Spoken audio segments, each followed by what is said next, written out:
As a Black woman who lived in Palestine in a Muslim majority city, I was never once murdered, mutilated, or drugged through the streets throughout my time there. In fact, the safest I've ever felt in my life was when I was living in Nablus, because I was never once catcalled, I was never followed, stalked, or harassed on the street. I got into random cars with men who offered to drive me home after they saw me struggling with my groceries on multiple occasions. And I made it home safely and unmutilated and murdered each time. When I or other Palestinian women would walk around with short sleeves and jeans, the horror! I can't say there was one time I witnessed a woman getting mutilated for that. In fact, no one was even looking at her. Speaking of Christians and Muslims living together harmoniously, there was a Christian village situated a few miles away from Nablus that many people would go to, and every time I went there, I can't say I ever saw anyone from Nablus mutilate these people. Palestinian women are also some of the strongest women I've ever witnessed in my life. I went to cafes with both men and women there, living their lives, studying for their exams, smoking their shisha,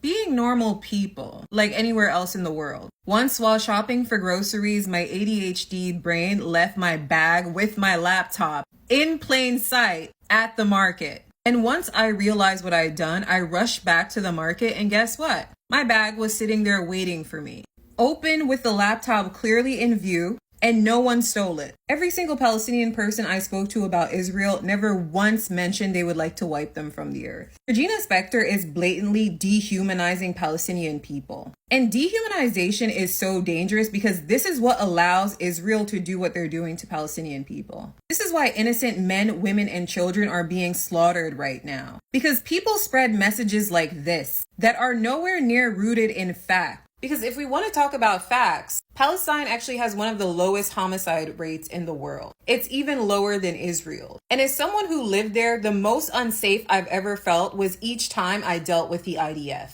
And the safest I've ever felt was when I was with Palestinian people in their homes, sharing the food that they offered us after meeting us for 5 minutes.